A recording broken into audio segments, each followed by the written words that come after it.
annonçons partout le dernier message du Seigneur Jésus revenant des cieux dans le monde entier.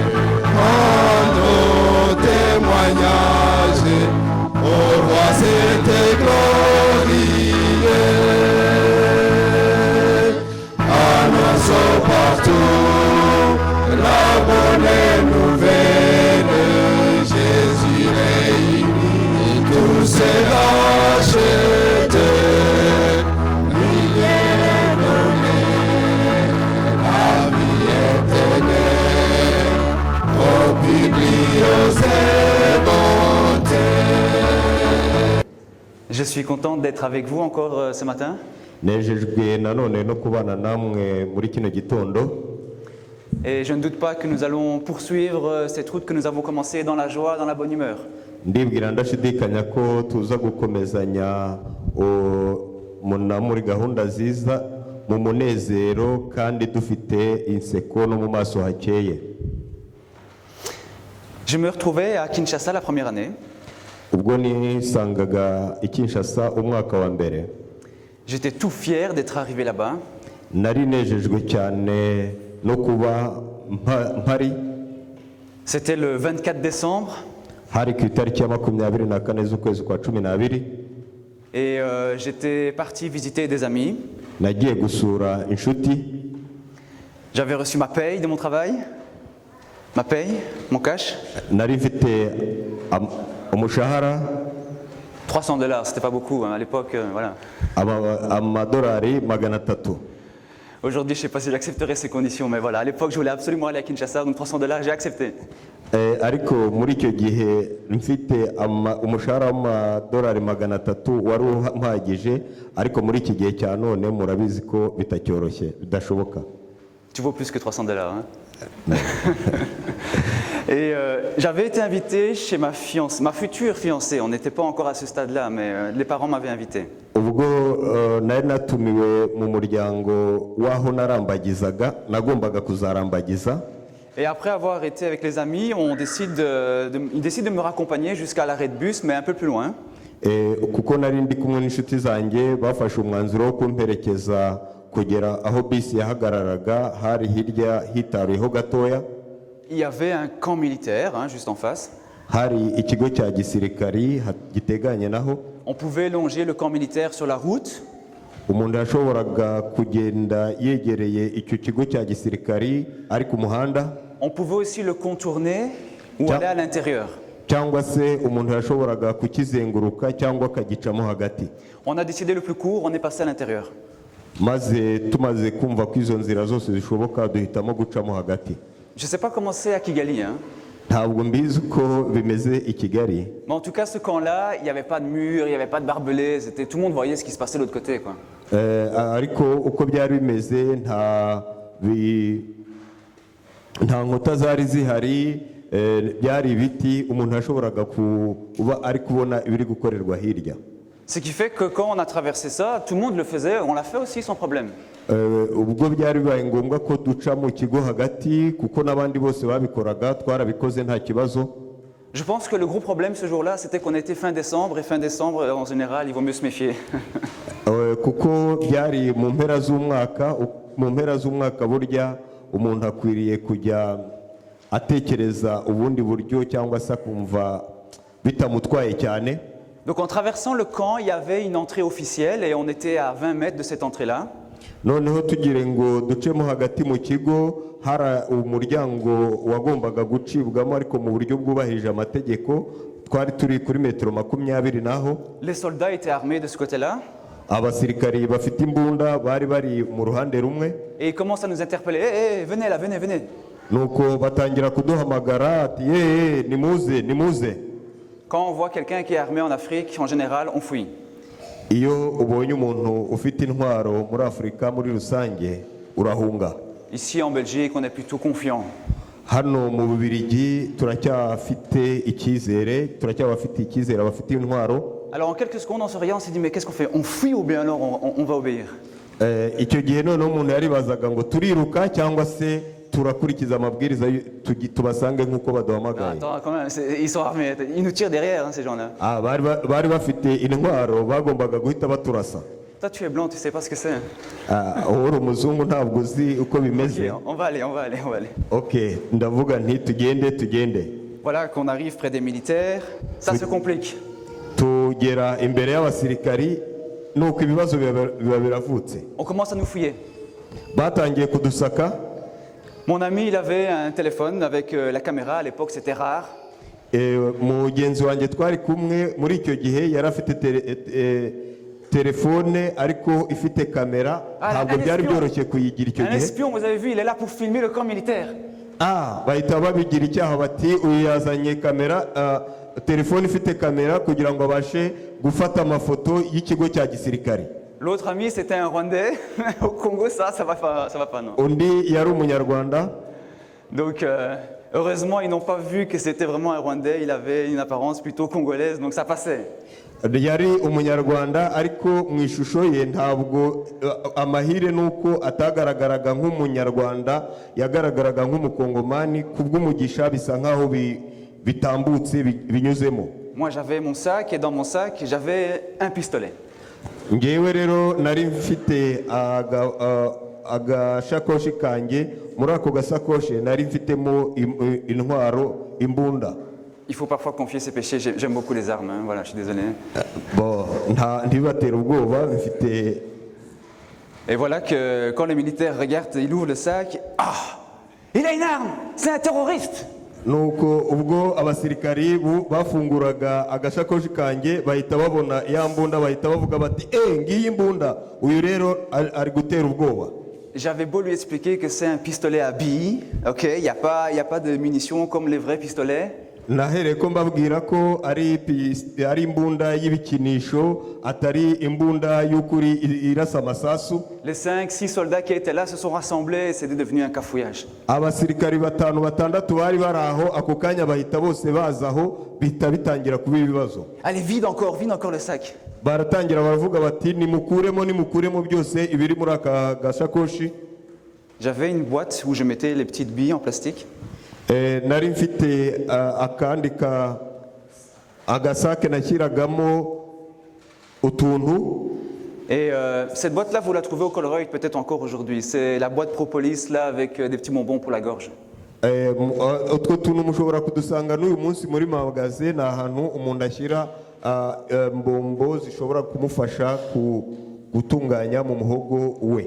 J'avais laissé l'étiquette officielle, donc il y avait des flèches ici comme une explosion et des flèches là comme l'explosion aussi. Nari nararekeyeho agatike kayo kagaragaza ko hariho ibintu biturika hano ndetse na hano. Et là les militaires concluent, mais vous avez vu, on avait dit c'était un terroriste, ça se voit, non? Ça explose quand tu tires. Twari twavuze ko ari umuterabwoba, none biragaragara ko ari umuterabwoba. Ibi bivuze ko biturika cyane iyo arashe. Là, tu as beau être fort devant ces gens-là, tu commences à devenir faible. Niyo waba uri umunyembaraga gute, iyo bigezaho utangira kumva uri umunyantege nkeya rwose. Mes $300 disparaissent. Noneho iyo ntwaro ibiragiye. Et on finit au cachot. Amadolari ubwo yari yagiye, noneho banjyana muri kasho. J'avais pas encore 3000, hein. 300, pas 3000.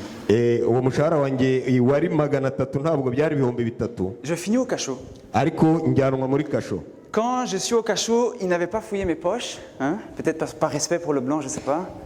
Ubwo nageraga muri kasho bari bataransaka mu mifuka, sinzi nimba ari uko bari banyubashye, ntabwo mbizi. Je sors le téléphone, j'ai dit je vais appeler quelqu'un, je sais il a le bras long, il pourra nous aider. Mpita nkora mu mufuko ntingiye guhamagara umuntu ndabizi afite imbaraga mu iki gihugu ahari aramfasha. Le temps de prendre le contact et d'appuyer sur allumer, je vois la petite fenêtre du cachot qui s'ouvre, le militaire qui regarde.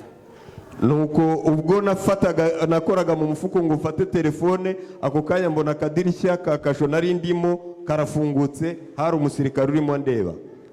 Confisqué. Nuko telefone nayo baba barayijyanye. L'alarme est donnée, là c'est le scandale, hein. Noneho byari ibibazo bitangaje. On nous fait sortir, on nous malmène, on frappe mes amis. Baradusohoraga bakatugirira nabi bagakubita bagenzi banje. En tout cas, les Congolais ils sont pas très doudous, hein, quand il faut malmener les gens. Ntabwo abakongomani ari abantu boroheje, bakina oya On nous fait un petit interrogatoire comme ça pour savoir qui on est, qu'est-ce qu'on fait ici, pourquoi. baratubajije gatoya cyane bashaka kumenya abo turi bo icyo dukora. Et moi j'essaie de jouer le joker comme en Europe. Hein. Je veux parler à mon avocat. Nanjye nkagerageza kubivuga nk'umuntu uri hano i Buraya mvuga ngo ndabwira umwavoka wanjye. Hein? Tu dis quoi? Uvuze ngo iki? Bon d'accord, j'ai changé. Je voudrais parler au général du camp. Ndashaka ubwo mpita mbindura ndavuga ngo ndashaka kuvugana n'umuyobozi w'ikigo cy'abasirikare. Comme j'ai insisté pour finir, ils ont accepté, ils m'ont emmené jusque là-bas. Kubera ko nakomeje kubingingira ko mbonana n'umuyobozi w'ikigo cy'abasirikari baje kunyumva bampa amahirwe yo kubonana nawe. Et chez lui, j'essaye de l'acheter d'une certaine manière pour qu'il me fasse sortir. Kuko ni ukuri we nibwiraga ko ahari ari bashe kunyumva maze akadusohora muri kasho. On appelle ça négocier. Négocier. Twagerageje kuganira nawe. En général, ça marche. Muri rusange wabonaga bigenda biri gutanga icyizere. Mais là, le gars me dit, écoute, franchement, je voudrais bien t'aider. Je voudrais t'aider. Nibyo mukuri nashaka nifuzaga kugufasha. Mais là, c'est trop tard. Ariko kandi on a déjà averti la sécurité, le quartier général de tout Kinshasa. Ubu byabaye kera byatinze kuko bamaze kumenyesha umuyobozi mukuru w'umujyi wa Kinshasa wose qu'il y avait un terroriste armé avec des espions ici pour inspecter un peu le camp. Ko hari umuntu uje gutera ubwoba kandi afite imbunda kandi akaba yarakerekejwe n'abandi bantu baje kudutata. D'ailleurs, quelqu'un est déjà en train de venir vous chercher. Ndetse ubu tuvugana mu nzira hari umuntu uje kukureba. Trop tard. Byari byatinze. Et on nous installe sur un banc là, toujours à la barrière. Batwicaza ku ntebe aho hafi no kuri iyo barrière. Et je voyais les voitures, je voyais les gens qui marchaient sur la route à 20 mètres, quoi, juste à côté. Nabonaga abantu bamugenda n'imodoka, abantu bagenda n'amaguru muri metero 20 rwose naho twari twicaye. Et les gens qui te regardent, ils ne disent rien, mais ils te disent seulement dans leur tête, ça fait pitié que tu sois là. Abantu baratambukaga ntihagire icyo bavuga ariko ukabona ko bakugiriye ubuntu bakugiriye impuhwe. Ils sont impuissants, ils peuvent rien faire pour toi, ils te regardent seulement. Nta mbaraga nta bushobozi bari bafite bakakureba ukabona bakugiriye impuhwe ariko ntacyo bakora. Et le soleil se couche et quand le soleil se couche, mon espoir disparaît. Nuko ngiye kubona mbona burije ubwo nabonaga bwije icyizere nari mfite kiba kirayoyotse. Parce que là on ne nous voit plus, il y a plus personne qui peut s'inquiéter pour nous. Noneho ndavuga nti aho noneho nta muntu ukitureba nta muntu ukishishikajwe no kutubona. Et c'est là qu'il y a une question qui vient du cœur et qui crie comme ça, mais il est où Dieu? Naho niho nagize ikibazo kivuye mu ndiba y'umutima kivuga ngo Imana iri he. Ça me rappelle une histoire. Binyibutsa nanone igitekerezo où cette question a probablement été posée aussi. Aho iki kibazo nacyo cyabajijwe. Et je vous invite à ouvrir votre Bible dans Daniel chapitre 1. Ndabararikira gusoma muri Bibiliya zanyu muri Danieli igice cya mbere. On va lire à partir du verset 1. Turasoma duhereye ku murongo wa mbere. Daniel 1:1. Danieli igice cya mbere umurongo wa mbere. La troisième année du règne de Joachim sur Juda, Nebuchadnezzar, le roi de Babylone, marcha contre Jérusalem et en fit le siège. Le Seigneur livra entre ses mains Joachim, le roi de Juda, et une partie des ustensiles de la maison de Dieu. Nebuchadnezzar emporta les ustensiles dans le pays de Shinéar, dans le temple de son Dieu, et il le mit dans la maison du trésor de son Dieu. Mu mwaka wa gatatu Yehoyakimu umwami w'Abayuda ari ku ngoma, Nebukadinezari umwami w'i Babuloni yateye Yerusalemu arahagota. Uwiteka Imana amugabiza Yehoyakimu umwami w'Abayuda hamwe n'ibintu bimwe byo mu nzu y'Imana, abijyana mu gihugu cy'Ishinari mu rusengero rw'Imana ye, maze abishyira mu nzu y'ububiko bwayo. Donc il y a le siège de Jérusalem, le roi de Juda perd par rapport à ce roi de Babylone. Hari ku cyicaro gikuru i Yerusalemu kandi umwami w'Uyuda yari afitiye ubwoba umwami w'i Babuloni. Non seulement le roi il est emmené, mais en plus de ça on va prendre les objets sacrés qui sont dans le temple. uretse kuba umwami yari wafashwe yajyanyweho umunyago, ariko hari ibindi bintu by'agaciro nabyo byafashwe bijyana nawe. Et le texte ne s'arrête pas là, on ne l'a pas lu, mais ensuite on va dire qu'on va déporter une partie de la population, la meilleure partie, pour les emmener à Babylone. Nubwo uyu murongo ukomeza dukomeje batubwira neza yuko bafashe n'igice cy'abantu bo b'abayuda bari abahanga babajyana i Babuloni. Ce qu'on voit ici, c'est un roi qui est perdant. Aha tuhabona umwami utsinzwe. Et le roi de Babel qui est vainqueur. Tukahabona umwami w'i Babuloni utsinze. Mais plus que ça, c'est un Dieu qui est perdant. Ariko ikirenze icyo ngicyo ni Imana itsinzwe. Et qui permet que les objets sacrés du temple soient posés dans un temple païen d'un faux Dieu. Kugeza ubwo ibintu byo mu nzu y'Imana bifatwa bikajyanwa mu nzu y'ingoro y'Imana z'umwami w'i Babuloni. Mais il est où Dieu? None Imana yari irihe? Il est où? Iyarihe? Dieu est perdant. Aha ni Imana bigaragara ko itsinzwe. Le texte continue un peu plus loin à partir du verset 5, on va lire 5 à 7. Dusomye ku murongo wa 7 ndetse n'umurongo wa 5 kugeza ku murongo wa 7. Le roi leur réservait pour chaque jour une portion des plats servis à sa table et du vin de ses banquets. Il voulait former donc l'élite qui était arrivée à Jérusalem pendant 3 ans, à la suite desquels ils entreraient à son service. Il y avait parmi eux les Judéens, Daniel, Anania, Michaël et Azaria. Le chef des eunuques leur donna des noms, à Daniel celui de Béchatsar, à Anania celui de Shadrach, à Michaël celui de Meshach et à Azaria celui d'Abed-Nego. Nuko umwami abategekera igaburo ry'iminsi yose rivuye ku byo kurya by'umwami n'umusa wa vino umwami yanywagaho, kandi ngo bababare imyaka 3 nishira babone guhagarara imbere y'umwami. Muri abo bana b'abayuda harimo Daniyeli na Hananiya na Mishayeli na Azariya. Nuko uwo mutware w'inkone abahimba amazina. Daniyeli amwita Berushazari, na Hananiya amwita Saduraka, na Mishayeli amwita Meshaki, na Azariya amwita Abedenego. Dans ce texte-là, au verset 7 et au verset 8 spécialement, il y a un verbe en hébreu qui est utilisé 2 fois. Hano ku murongo wa 7 n'umurongo wa 8 hari inshinga yo mu giheburayo yakoreshejwe inshuro 2. D'abord, pour nous en français, il donna des nouveaux noms, verset 7. Bwa mbere ku murongo wa 7 dugendeye kuri version y'igifaransa havuze ngo abahereza abaha andi mazina. Autrement dit, on est en train de donner une nouvelle identité à des personnes qui doivent perdre leur foi en Dieu. Mu yandi magambo yarari kubaha undi mwirondoro mushyashya bivuze ko bataye ukwizera kwabo mu Mana. Mais on va voir déjà que dans la manière dont Daniel va écrire ces noms-là, ariko turabona ko mu buryo Danieli yanditse aya mazina, il ne va pas les écrire tels qu'on les entend, il va modifier un peu la manière dont on les écrit. ntabwo yabyanditse uko ayo mazina yavugwaga, ahubwo yabyanditse uko yagombaga kwandikwa. C'est comme si on te disait maintenant tu t'appelles Stéphanie. Ni nkaho umuntu yakubwira ngo kuva uyu munsi witwa Stéphanie. Quand tu vas raconter ton histoire, au lieu de dire Stéphanie, tu vas dire Sképanie. Nkaho wavuze ngo Stéphanie ukitwa Sképanie. On comprend qu'en français, ce n'est pas Sképanie qui existe, mais c'est Stéphanie qu'on a voulu dire. Mu gifaransa ukumva ko atari Sképanie bashakaga kuvuga, ahubwo ari Stéphanie bashakaga kuvuga. Mais il y a une volonté de ne pas accepter ce nom-là. Ariko hariho ubushake bwo kwanga kwemera ayo mazina. C'est là où j'en viens à cette résistance de Daniel et de ses amis. Aho rero niho ngaruka kugutsimbarara kwa Danieli na bagenzi be.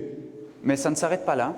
Ariko ntabwo byahagarariye aho. Au verset 8, il y a ce deuxième verbe qui est employé, Ku murongo wa 8 tuhasanga inshinga ya 2 yakoreshejwe, qui est le même qu'au verset 7, et donc c'est une réaction par rapport à ce verset 7. ndetse bikagaragara nkaho ari igisubizo cyangwa se igikorwa gikozwe kijyanye n'umurongo wa 7. En français, on a traduit par « Il a mis son cœur » Mu gifaransa bavuze ngo yashyize umutima we, ou « Il a décidé ». cyangwa se agambirira. Et vous voyez que malgré le fait qu'on l'a amené à Babylone, ce Daniel et puis ses amis, nubwo Danyeli na bagenzi be bari bajyanywe i Babuloni, oui, c'est quelqu'un qui est soumis, nibyo koko yari umuntu usanzwe aganduka, mais c'est quelqu'un qui est résistant. ariko kandi yari umuntu uzi gutsimbarara ku byo yemeraga. Le respect par rapport au roi, il a ce respect-là. Kubaha umwami yari abiriho rwose nta kibazo cyari kiriho. Le respect par rapport à l'ordre de cette société-là, il a ce respect-là. Kubaha amabwiriza y'umuryango w'igihugu yari agezemo aho nta kibazo byari bimuteye. Mais il reconnaît au-dessus de cette société ou de cet ordre-là quelqu'un qui s'appelle Dieu. Ariko kandi yubahaga birenze ibyo ngibyo kuko yubahaga uwari hejuru y'abanyebabuloni. Et même si tu essayes de me faire croire que moi je m'appelle Belshazzar, moi je m'appelle Daniel. Nubwo ushaka kunyita Belushazari, ngewe nitwa Daniel. Soumis et résistant. Yageragezaga kuganduka ariko kandi agatsimbarara ku byo yemeraga. Daniel et ses amis vont subir 3 années de formation intensive. Daniel na bagenzi be byabaye ngombwa ko bashyirwa mu mahugurwa y'imyaka 3 ahoraho ya buri munsi. Pendant 3 ans, on va leur apprendre comment il faut adorer ce nouveau Dieu, etc., etc.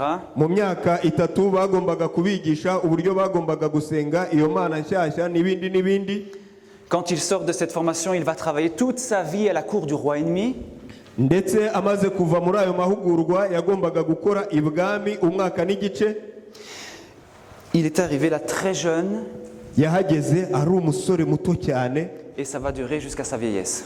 Ariko arakomeza kugeza ashaje. Imaginez comment il est resté intègre à ce Dieu-là.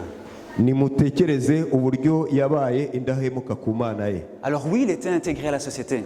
Nibyo yari n'indahemuka ku muryango w'abantu w'abanyebabuloni. Il était intégré à la société, mais il était intègre à Dieu. Yari indahemuka ku banyebabuloni ariko ikirengenzi icyo ngicyo yari indahemuka ku Mana ye. Et on subit tous des influences nocives, et notamment de la part de la société. Akenshi dusa nkaho dukuruwe n'ibyo tubona mu muryango w'abantu turimo. Mais finalement, c'est nous qui devons choisir de nous y soumettre ou d'y résister. Ariko kandi ni twebwe duhitamo kuba twajyanwa nabyo cyangwa se kuba twatsimbarara kubo turibo cyangwa kubyo twemera. Et j'aimerais te donner une clé ce matin. Une clé ce matin. Sur quoi? Sur la manière dont on peut vivre en société. Ndashaka kuguha urufunguzo rw'uburyo ushobora kubaho mu muryango w'abantu. La clé n'est pas de lutter contre la société. Urwo rufunguzo ntabwo ari ukurwanya umuryango w'abantu turimo. De fournir des efforts contre ce que nous appelons le monde. Kugira ngo ukore ibishoboka byose uhangane n'abo twita ab'isi. Mais plutôt de nourrir, de développer cette relation que nous avons avec Dieu.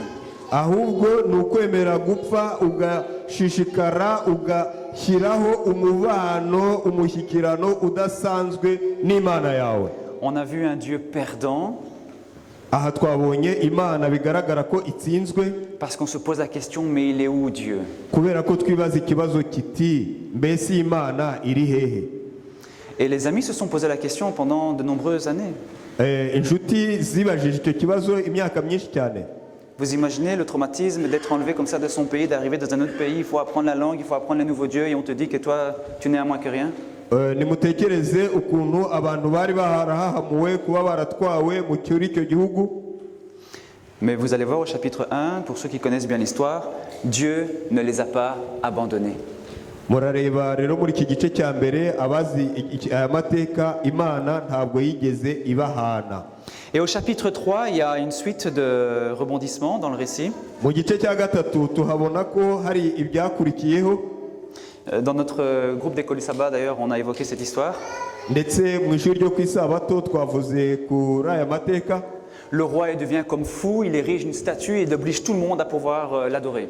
Umwami ni nkaho yahindutse nk'umusazi ashyiraho igishushanyo kandi asaba abantu bose kuza kugisenga. Et il y a cette menace avec une fournaise ardente pour ceux qui ne sont pas encore convaincus qu'il faut adorer. Kandi ashyiraho itanura ry'umuriro kubanga gusenga icyo gishushanyo yakoze. Les amis doivent prendre une décision. noneho aha bagenzi be bagombaga gufata umwanzuro. On se rappelle, soumis et résistant, Turibuka aya magambo ngo kuganduka ariko ugatsimbarara ku byo wemera, intégré mais intègre. ukaba uri umuntu w'indahemuka. Et c'est comme ça que le roi en colère va leur dire, mais quel est le Dieu qui va vous délivrer de ma main, de mon pouvoir? Niyo mpamvu umwami wari uri mu burakari cyane yababwiye ati ni iyihe mana ishobora kubankura mu maboko ikabankiza. Lisons ensemble le verset 16 jusqu'à 18. Reka dusomere hamwe amagambo aboneka ku murongo wa 16 kugeza ku wa 18. Chapitre 3. Igice cya gatatu cya Daniyeli. Shadrach, Meshach et Abednego répliquèrent au roi Nebuchadnezzar, « Nous n'avons pas besoin de te répondre là-dessus.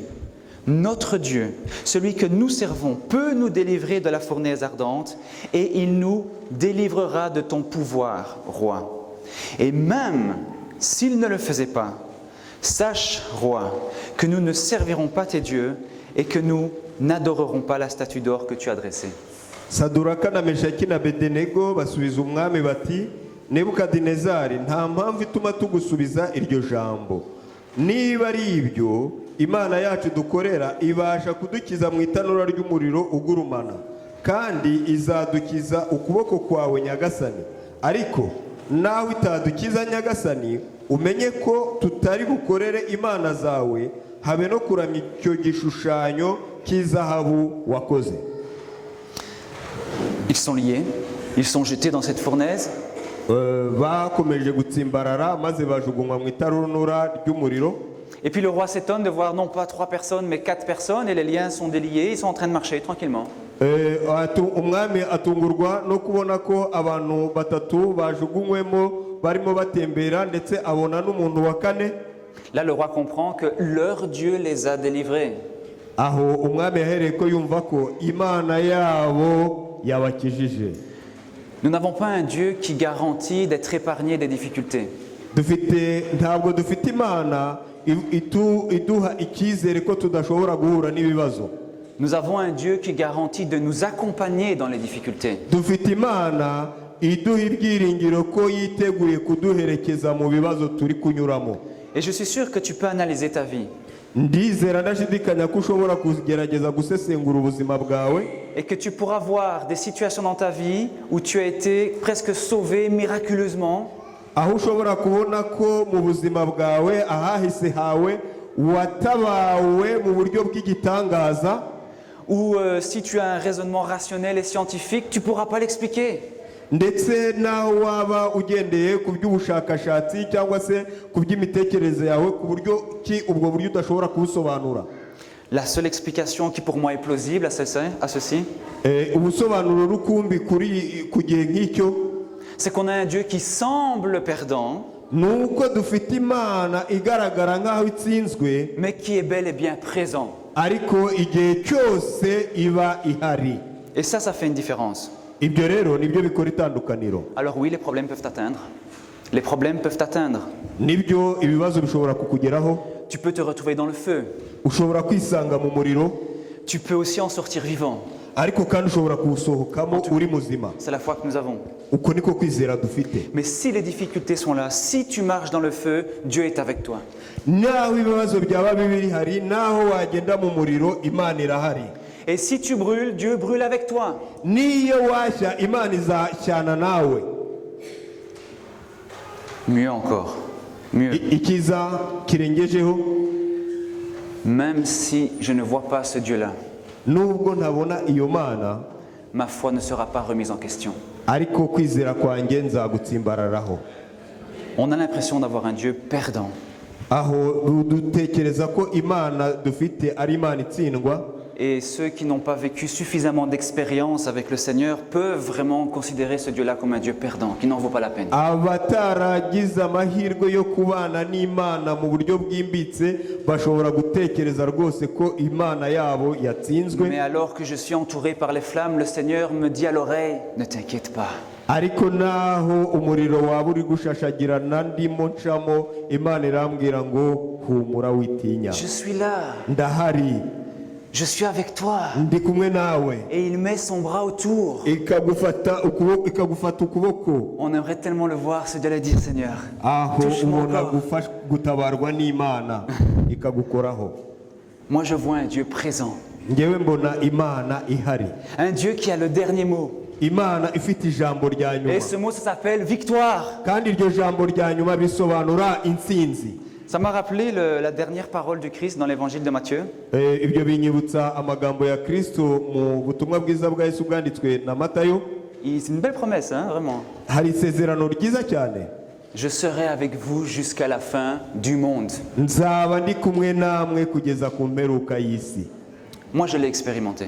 Ngewe ku giti cyanjye ayo masezerano ngerageza kuyabamo.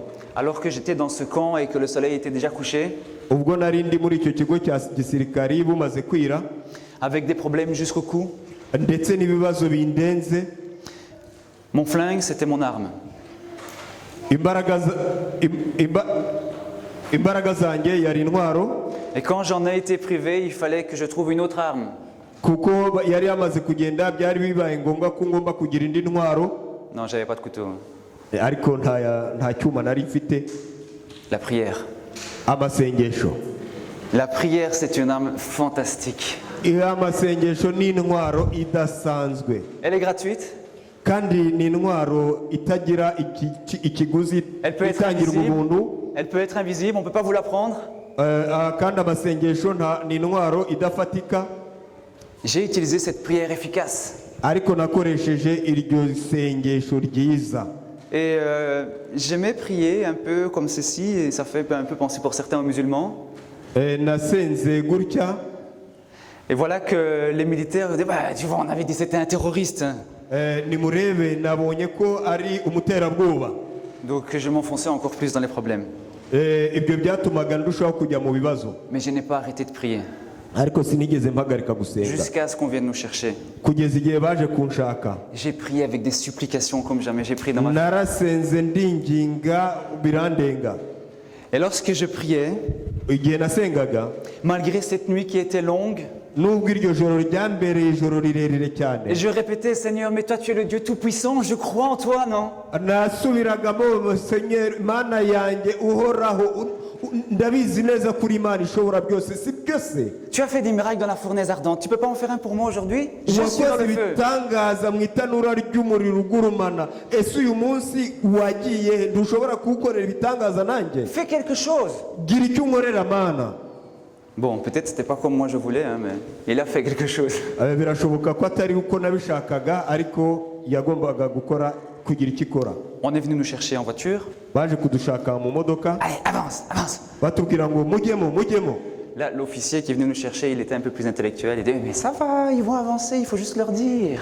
Noneho umusirikari mukuru wari uje kugira we yari ahugutse, ari umusirikari uhugutse, maze atubwira neza, yego nimuze. Il y avait 5 places dans le véhicule, on était à 7 ou à 8. Hari imyanya 5 nyamara mu modoka, ariko twari 7 cyangwa 8. Les militaires qui pointent leurs armes, là, on a attrapé un gibier là. Hein. Noneho abasirikari bari bafite imbunda bavuga bati twabonye umuhigo. La voiture n'avait pas de frein, il roulait en première quand il fallait descendre les grandes descentes. Hein. Imodoka twari turimo nta frein yari ifite, byasabaga kugendera muri vitesse ya mbere yo wageraga amanuka. Seigneur, est-ce que je vais sortir vivant aujourd'hui? Nkavuga nti mbese uyu munsi ndasohoka ahantu. Parce que moi la solution c'était pas la mort. Hein. Ngewe ikibazo numvaga igisubizo atari urupfu. Finalement, lorsqu'on nous a amenés de l'autre côté, dans le quartier général, ubwo bari batugejeje ku basirikari bakuru, la personne que je voulais appeler est arrivée à ce moment-là. umuntu nashakaga guhamagara yagihereye ko ahagera. J'ai jamais su comment il est arrivé là, comment il a su qu'on était là-bas. Le Seigneur a fait des choses au miracle. Hein. Ntabwo nigeze menya ukuntu yamenye ko turi aho ngaho, gusa icyo nizera nuko Imana hari uburyo yakoresheje kugira ngo abimenye. Alors lui c'est un expert pour le négoce, il a dit je vais faire. Yari umuntu umenyereye cyane kuvugana n'abasirikari, kugerageza kuvugana nabo. Il a discuté avec le général qui était là. Maze avugana n'umujenerali wari uri aho. Et après de longues heures, finalement, on dit bon, on peut y aller, on peut y aller. Noneho nyuma y'amasaha maremare menshi baravuga bati mushobora kugenda. La nuit a été longue, mais je suis sorti vivant. ijoro ryari rirerire cyane ariko nasohotsemo ndi muzima. Ça m'a coûté mes $300. Byansabye ko amadolari yanjye 300 agenda. Je l'ai pas su le jour même, il a été sympa, il m'a dit le lendemain. Il m'a dit ça le lendemain. Il me l'a dit, la personne qui m'a aidé m'a dit ça le lendemain. Umuntu wamfashije yabimbwiye umunsi wakurikiyeho. Donc en fait, il m'avait rendu mes $300, mais il avait pris $300 de sa poche pour payer quoi. Noneho yanshubije amadolari 300. Et c'est là où je me dis, même si le mois de janvier a été compliqué pour moi parce que j'ai dû serrer la ceinture, Nubwo uko kwezi kwari kundemerereye cyane ariko navuze ko Imana ari Imana. le Seigneur n'a pas fini de nous surprendre. Imana ishobora kumenya uburyo bwo kumfata. Il y a une promesse de Dieu qui est magnifique dans la Bible. Hari amasezerano y'Imana nziza mu byanditswe byera. Vous pouvez déjà l'ouvrir, c'est dans Jérémie chapitre 29. Mushobora gusoma ayo masezerano muri Yeremiya igice cya 29. Et Jérémie, prophète de Dieu, va avoir un message à délivrer de la part de Dieu à ceux qui sont déportés à Babylone. Yeremiya umuhanuzi w'Imana yari afite ubutumwa ashaka guha abantu bari barajyanywe mu bunyago i Babuloni. Parce que ceux qui sont là-bas, ils sont désespérés. Kubera ko abari bari i Babuloni bari baratangiye gucika intege. On a arraché ces gens à leur famille. Abo bantu bari barabakuye mu miryango yabo. On a dévasté leur pays, le temple est détruit. Igihugu bari barakigize umusaka, urusengero bararusenye. Et le message que Dieu va délivrer, il est exceptionnel.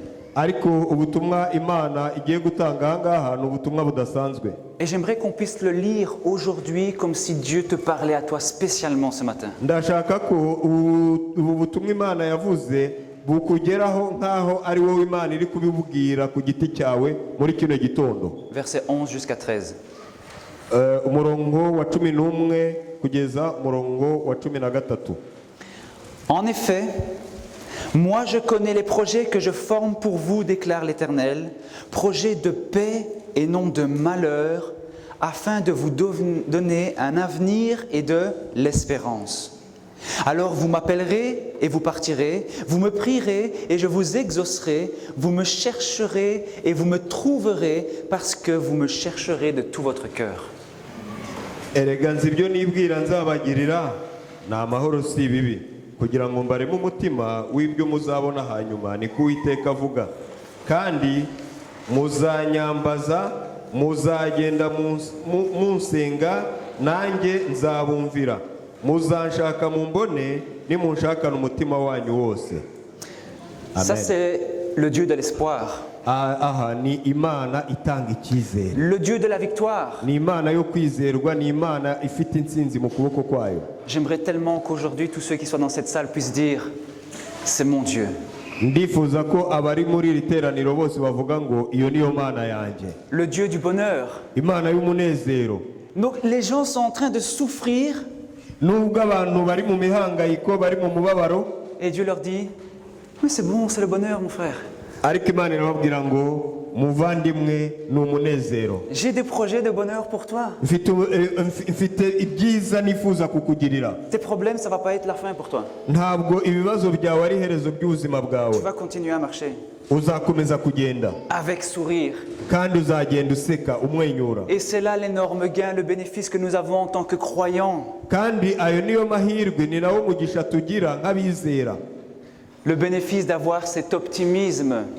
Umunezero n'umugisha wo kuba dukumva ko dufite ayo mahirwe yuko ibibazo byacu tuzageraho tukabona ibisubizo. La foi en Dieu. Ukwizera mu Mana. Ou même lorsqu'on est dans les problèmes, on reste serein, on reste en paix. Kabone niyo twaba turi mu bibazo twumva dufite amahoro twumva tunezerewe. Ceux qui ne croient pas, quand ils nous regardent, ils disent mais ils sont fous hein, ceux-là. Abatizera Imana iyo batubonye baravuga ngo ariko abo bantu n'abasazi. Attends, c'est la guerre en Ukraine depuis 3 mois. C'est la guerre en Ukraine. Ni intambara muri Ukraine. C'est le Covid qui complique la situation. Ni Covid iri gutuma ibibazo birushaho kwiyongera. Tous les prix flambent. Ibiciro birazamuka uko byiboneye. J'ai mes enfants à faire étudier.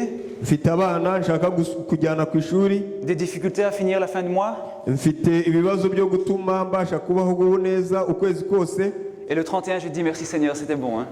noneho tariki ya 31 nkabwira Imana ngo Mana warakoze byari byiza. Mais tu es fou. Mais uri umusazi. Eh bien oui, j'accepte, je suis fou de Dieu.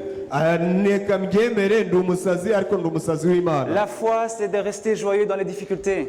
Ukwizera ni ukugira umunezero mu bibazo. Et si on devait le dire en une main, on dirait ceci. Iyo tugeze aho ngaho twari dukwiye kuvuga ngo positivité.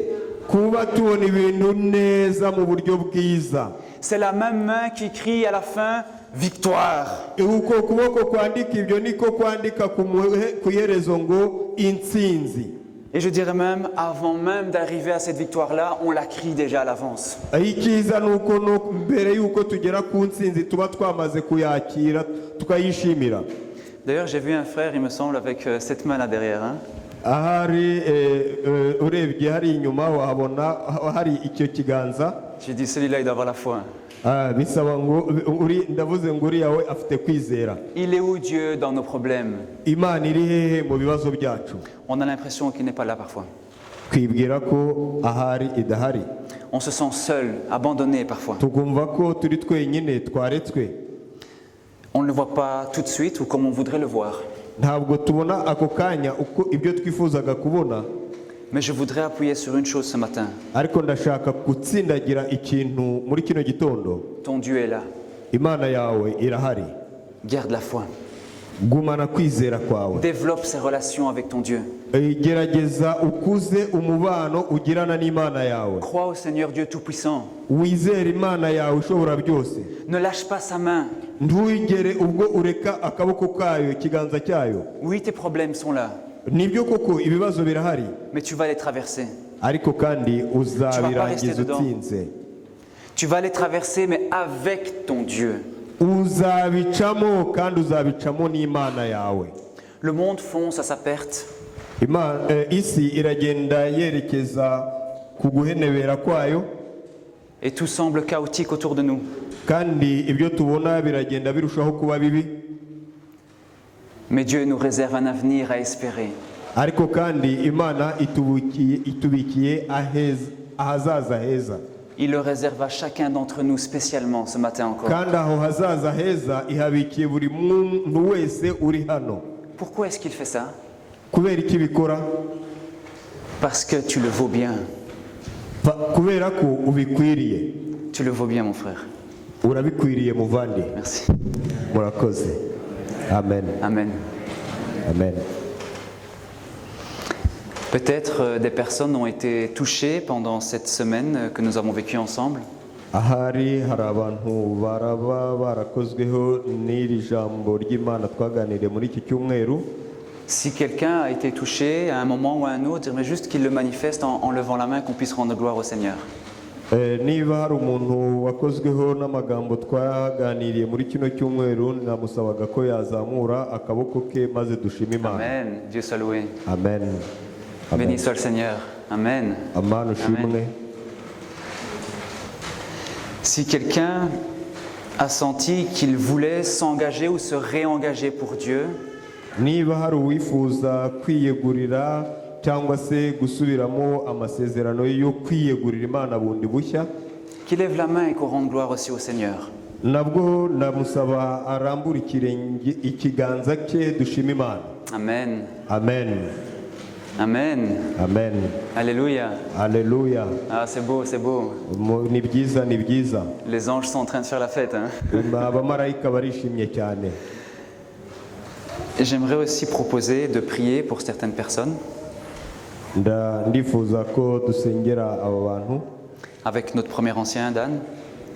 Tubifashijwemo n'umukuru w'itorero Dani.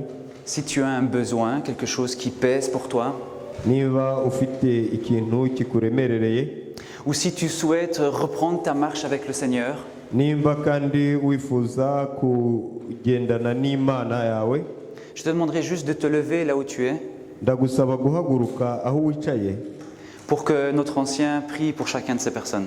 kugira ngo umuvandimwe mukuru w'itorero Dani asengere abo bantu. Merci. Data mwiza, Mana muremyi wacu, Mana y'impuhwe n'imbabazi, mana udukunda, mana itwitaho uko bukeye, mana waremye ijuru n'isi, mana uhorana natwe haba mu bibazo haba mu byishimo, mana itwigisha ikatwibutsa amasezerano yawe, amasezerano yo kutugirira neza, amasezerano yo kudukiza, amasezerano yo kubana natwe aho twanyura hose. Izina ryawe rihabwe icyubahiro. Amen. Tumaze iminsi dukukirana inyigisho wanyuje mu ngaragu wawe Fabio. Tumaze iminsi Nyagasani Mwuka Wera akora ku mutima wacu, akatwumvisha aho twagize intege nkeya, akatwumvisha aho dufite ubwoba, akatwumvisha ibyo dukeneye, kandi ibirenzeho akatwibutsa ko twaremwe mu ishusho yawe, akatwibutsa ko utazigera uduhana, akatwibutsa ko udukunda, akatwibutsa ko ibyo twanyuramo byose uzaba uri kumwe natwe. Izina ryawe rihabwe icyubahiro. Aka kanya umugaragu wawe Fabio akoreshejwe n'Umwuka Wera atwibukije ko ibibazo tunyuramo byose, haba ibyo twanyuzemo, haba ibyo tuzanyuramo, uri kumwe natwe, nk'uko wabanye n'abariya basore Daniel na bagenzi be, nk'uko natwe dushubije amaso inyuma tukabona aho twanyuze, ibyo twanyuzemo tugasanga atari twe twivanyemo, twabyivanyemo, tugasanga utarigeze uduhana na rimwe. Nuko mubyeyi mwiza turagushimiye cyane iryo sezerano ryawe ritari ryo mu magambo gusa, isezerano usohoza umunsi ku munsi. Izina ryawe rihabwe icyubahiro. Umwami Satani ari hariya kugira ngo aduce intege, kugira ngo atwereke ko turi twenyine, kugira ngo atwereke ko ibintu bikomeye kuri Imana itsindwa. Ariko mu izina rya Yesu tuje imbere yawe duhamya kuri Imana itsinda. Uko watsinze turi mu bibazo mu minsi yashize, uko wagiye uturinda buri wese uri hano, aho watunyujije ukaba utugejeje hano. Mubyeyi mwiza, uri Imana itsinda, turabihamye, turabihamije, kandi turabihamya, kandi tuzabihamya, kandi tubashije kubizirikana uko bukeye n'uko bwije. Kandi umwami Satani uduca intege, akatwereka ko udahari, ko turi twenyine, kandi mu by'ukuri uhari, kandi ukomeje kudukorera ibitangaza. Atsindwe mu izina rya Yesu. Abana bawe, abahungu n'abakobwa, abagabo n'abagore, barahagaze imbere yawe, berekana cyangwa twerekana yuko tugukeneye, yuko dufite, twemera kandi ko tuzirikana kuri Imana yacu, Imana y'urukundo, Imana yaturemye, Imana ishobora byose, kandi Imana itsinda.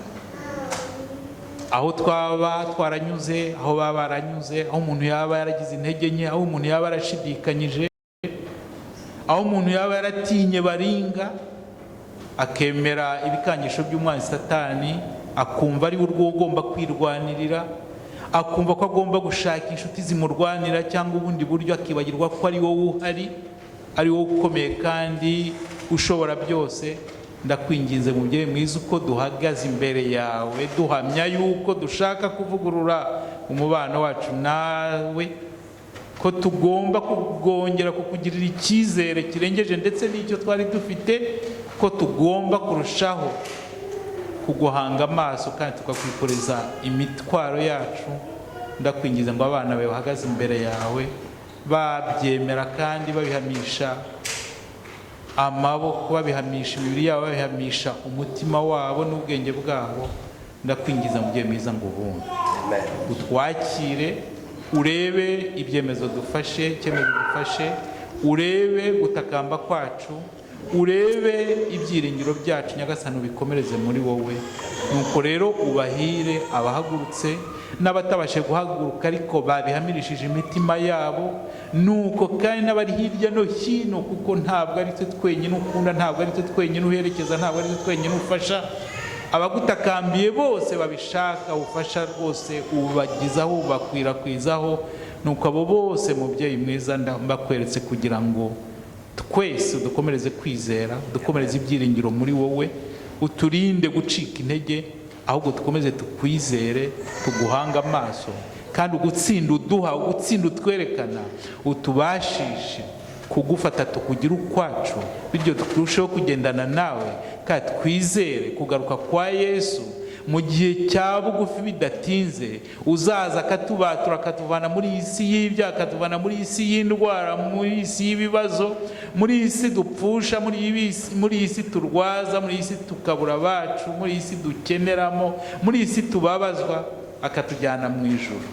Nuko rero mubyeyi mwiza ko duteraniye hano, n'abandi bateraniye hirya no hino, n'abacu bose mu miryango tutari kumwe ariko twagombye kuba turi kumwe, ndakwingize bose ineza yawe, urukundo rwawe n'ubuntu bwawe n'imbabazi zawe twese ubitugezeho, kandi bigere no kuri abo bose bari hirya no hino, abo bacu mu miryango yacu, mu ngo zacu, inshuti zacu, n'abo tutazi ubibagezeho, kuko uri Imana yacu twese. Turagushimiye cyane, kandi tugushimiye ibyo wakoze, tugushimiye n'ibyo uri gukora, tugushimiye n'ibyo uzakora, mu izina rya Yesu Kristo umwami wacu, amen. Turabihamije kandi ukomeze kwihesha icyubahiro, amen. Amen.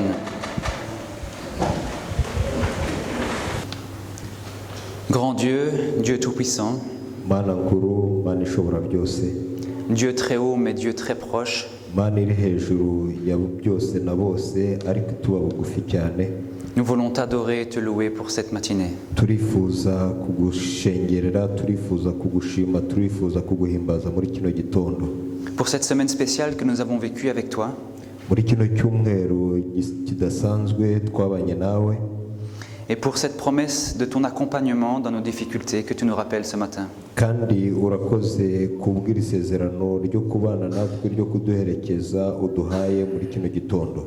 Oui Seigneur, nous avons raison de croire en un Dieu qui a la victoire, Mana, nibyo koko uduha amahirwe yo kwizera Imana ifite gutsinda mu kuboko kwayo, un Dieu qui peut nous sortir des flammes, Imana ishobora kudukura mu itanura, et même Seigneur, si nous devons brûler, nous resterons attachés à toi.